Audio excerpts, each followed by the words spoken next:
So Rahim, we're doing something different today. We don't have any provider guests, but we have people that are in the Benefits Alliance membership that are group savings specialists and consultants. And we're going to talk to them about 3 E's: easy, education, and engaged leaders. Those are the recipe for success. Let's see what we can pull out of them. And what are you looking forward to today? You know what? I'm looking forward to an honest conversation, unfiltered, with people who do this for a living. So I'm excited to see what excites them and everything in between. So bring them on. All right. I want to welcome Jackie Nicholls and Lisa Robson, who are both Benefits Alliance members. They are group savings consultants.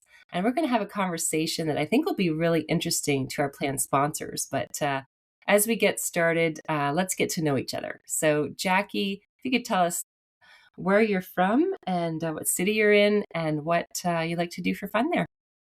All right, thanks, Carolyne. Yes, I am from Edmonton. Our office is in St. Albert, just outside of Edmonton. And what we do for fun, we've got a great river valley for walking and hiking. And I don't do a lot of the winter sports anymore, but there's a lot to do here in the winter, and the winters are long. Awesome. Also getting out on the lakes on a paddleboard. I like to do that in the summer. Right on. Good. Well, welcome, Jackie. Lisa, tell us about yourself. Where are you located and what do you like to do for fun? Thank you, Carolyne. I'm also located in Edmonton. My office is actually in Edmonton. And like Jackie mentioned, we have an amazing river valley in Edmonton. It is constantly ranked as the top river valley with trails in North America. So I do spend a lot of time in the river valley. And then I'm the type of person that likes to go for day trips. So my goal is to drive every paved highway in Alberta, including all the back routes, because I like to see all the little towns and everything. So that's one of my goals during the summer, of course. Awesome. Well, we can't leave ourselves out. Rahim, what are you doing for fun these days? I wasn't ready for this. I thought it was all about Jackie and Lisa today. But for fun, I'll be honest. Wintertime, it's all about the kids and their sports. I am looking forward to spring as the golf season starts. It'll be hard to find me when I'm not working or sleeping. I'd like to play. That does not mean I'm good. Let's just put it out there for all those that are listening that have played with me are like, hey, Rahim talks a big game, but no, I do love golf, and I'm an average player, but it is what drives me and what I look forward to come this time of the year. Well, yeah, Toronto, Ontario. There you go. Awesome. Well, I'll share. I have a recent surprise interest that I have been doing in the winter months. I know it's hard to find really good fruit and vegetables, and I've discovered the Kitchener market. And I've also further learned that if you show up like 10 minutes before the market ends, oh my gosh, I'm giving the secret away. You can get some of the best prices. It's insane. I'm getting like carts of blackberries for like $5. I just need a bigger freezer now. So my hobby has turned into a storage problem. But well, thanks for sharing, and let's dive in. So I think today I'm going to kick things off and just start. It's not easy to get employers and small businesses to look at implementing new things. Everybody has a finite budget, but there is satisfaction in helping others find solutions to needs that they may or may not even know that they have.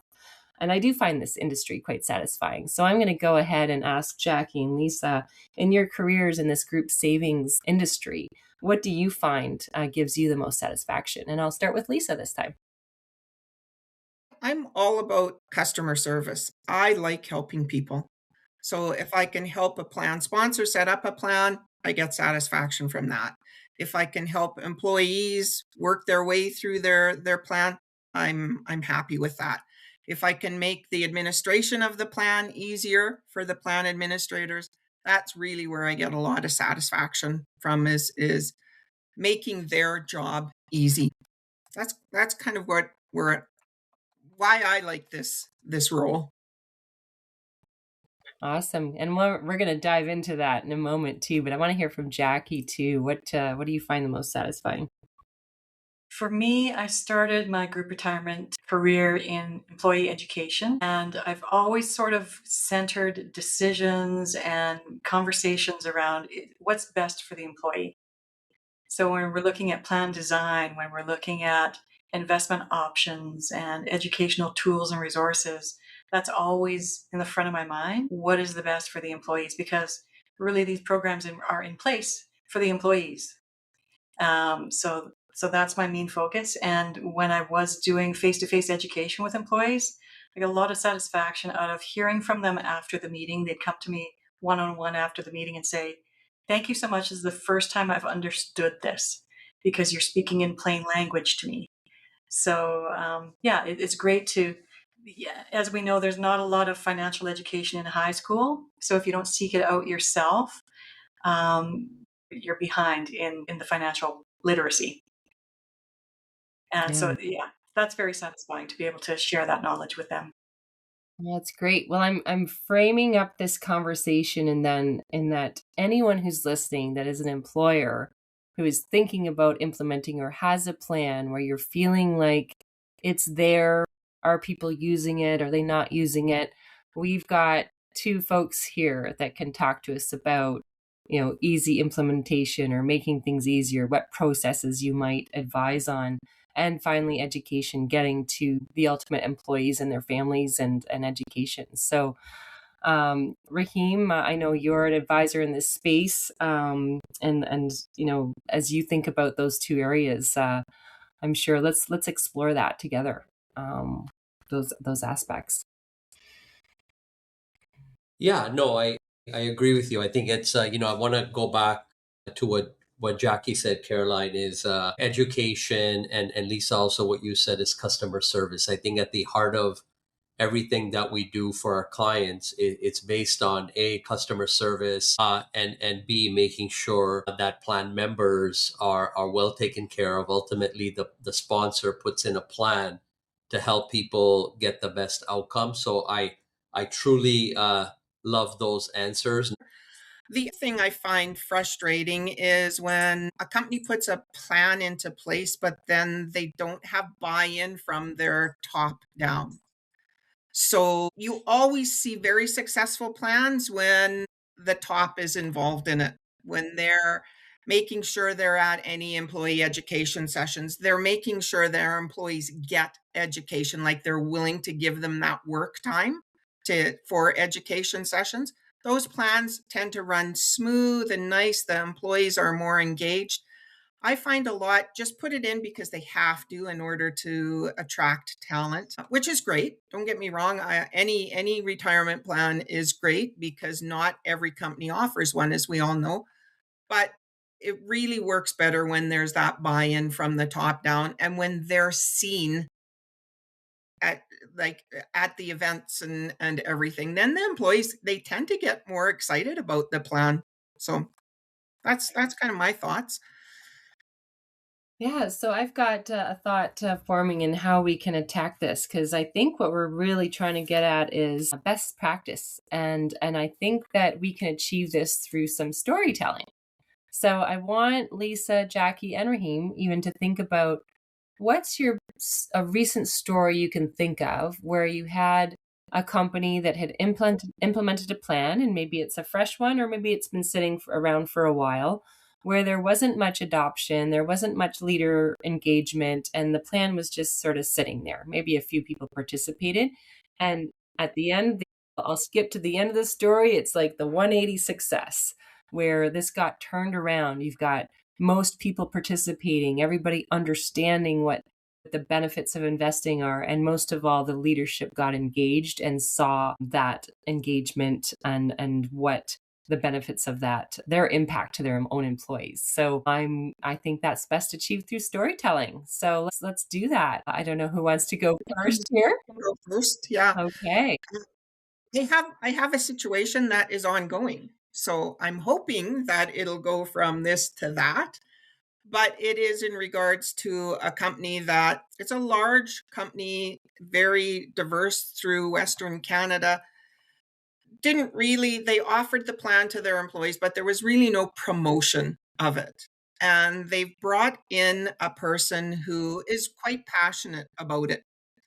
And so she's worked very hard at getting better materials out to their employees when they first are hired on. She follows up with them when their enrollment time is coming up, and is very connected with the upper management on trying to get more education for the employees. It's a little bit hard for their industry because they're out and about a lot. They're out in the field a lot, but she's been very passionate about it. And I know that their uptake has increased because of her. Now, whether it'll go up super high, I'm not sure. It is a blue collar group, but definitely she has helped, and I think will continue to help. And I'm hoping that the success will just continue, and this group will become a super nice group in the sense that the majority of their employees will be hopefully enrolled in the plan and take advantage of it. Great, great. Well, I have a scenario that I'm thinking of, a new group that we implemented probably just over a year ago.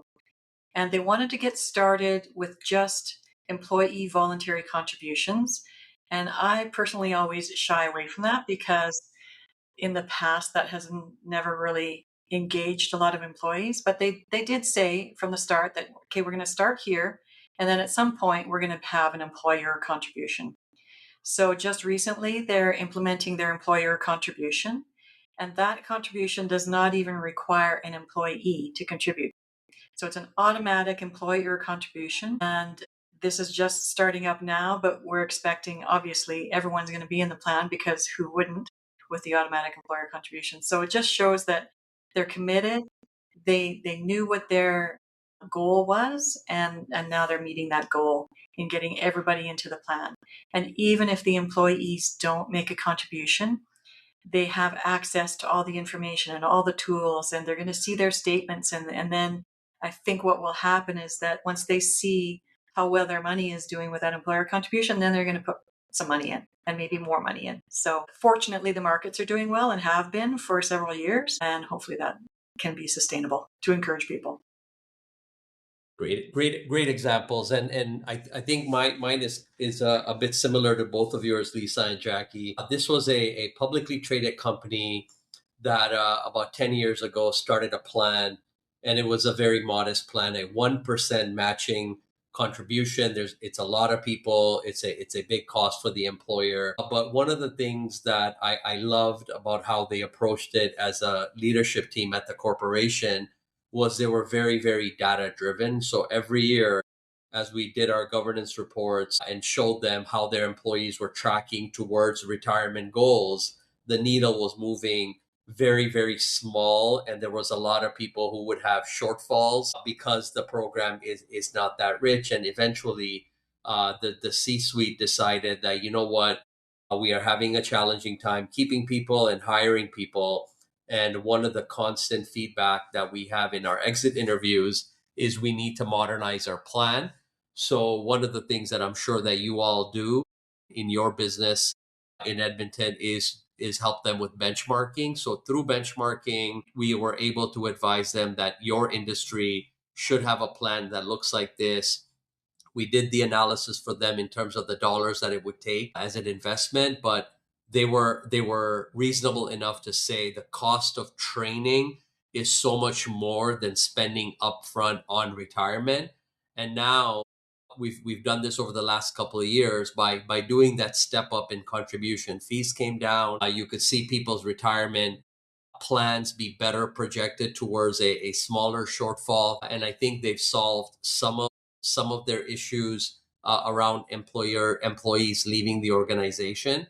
So this was a decision where, they made it based on data that they got during exit interviews, as well as the data that we show them as consultants when we do our retirement annual reviews. So one of the good things that we have with the carriers, they've built some really great tools that allow our plan sponsors to make their decisions. So, whether it's any of the big three or big five, they all have great planning tools. And the benchmarking data that they provide for us is extremely helpful in us as consultants guiding our clients. So, Caroline, I think you got some really good examples around how we've each gone about helping. Yeah, most definitely. I'm curious to dive in a little bit too about I mean, there's that value of the water cooler talk, right? When people start to even look at their statements, if they've been participating or not participating, trying to pull out how to help, I guess, fellow employees become aware or they get excited. Like, how does an employer help their employees get access to those statements or prompts or reminders? Like, what does that communication flow look like? Like, I'm thinking about education. What are some of your best practices that you can think of that helps those plan members really realize the success that they're seeing? That's always a challenge because we know that most members probably don't even look at their statements. But I'm finding right now that a lot of my clients are upgrading their HR systems, and their HR system, the employee logs in to get, their pay stub or whatever. They're posting information on there as well that the employee can see. So whether it's, information on tax receipts, how to get your tax receipts, or information on CPP or OAS or that sort of thing, I find they're using those tools a bit more. And definitely the younger generation will log in and look at things. So I find they're doing that a bit more to kind of promote certain aspects of their plan or certain aspects about the whole retirement planning part of the group plan. So that's what I'm kind of seeing right now. I don't know about you, Jackie. Yeah, I'm seeing the same thing. And also to add to that, what we're seeing more now is these webinars that the carriers are providing, and a lot of communication going out to the plan members, emails saying, join this webinar. Lots of educational information. Employers are putting the information onto their, like you said, their intranet sites for employees to access. I think that's another thing that's really changed over the last, I'd say, 5 years, is all of this information going to plan members. That it used to be if the plan member didn't get a statement, they didn't get any information. Now there's a lot more communication to them. So yeah, great improvement there. So that's a great best practice too. Then I'd say is like, it doesn't cost the company anything to like just drive awareness of those webinars, right? And whether it's internet or advertising it, saying next Thursday there's this free webinar, like go maximize the value of your plan. Okay. Well, and when we go through the governance review meetings with them, we ask for the stats. How many people from this organization registered, because there's two things, registered for the webinar and then actually attended the webinar. And usually there's double the amount of people registered than attended, but that's okay because as long as they registered, they will receive the recording. Some people can't spare half an hour during that time. The other thing, one of the carriers is coming up with little snippets of videos, 2-3 minute videos, which I think would be more appealing to the younger generation, the YouTube generation, who they're not going to sit through half an hour. So 2-3 minutes on one little topic, just snippets of information, I think is really appealing to not only young people, it appeals to me too. I was just going to say, I think no matter any age, everybody's so busy these days. Anytime you can learn something in 2 to 5 minutes is like the best day ever. Yeah, and Caroline, I'll add a bit to it. The data that we're able to get from the carrier is so robust now, where we're using it to tell the client, this is what you should educate on. And I'll give you an example. Like you could literally get an entire data set on where employees are clicking on their website. Right. So they're constantly going to the rate of return page, or they're constantly going to changing their investments. So you could use that data to see where education would be helpful. They're calling the call center because of ABC. So that review package you get, there's a great opportunity. And I bet you this is what Lisa and Jackie and all our peers are doing, is you're getting that data, and then you're having a discussion with HR around how to educate. We have a client that I think does a really good job of actually surveying plan members. So what would you like to learn about as it pertains to your group retirement program? And they'll send out questions, they'll seek feedback, and then they'll engage us on, what to educate on. We had a carrier recently, a client that made a change in payroll. So they used to have weekly payroll and they went to twice a month, and they were very worried that employees would not know how to handle cash flow because they're used to getting paid weekly. Now they're going, as I said, twice a month. So we help them with education around cash flow management and things like that. I think if you have, and I think Lisa, you said it before, if you have an engaged plan sponsor, we have a lot of the data that we can work with the client, and the education part. It doesn't have to be boring, same old year after year. You could really target that education to what's important to that group.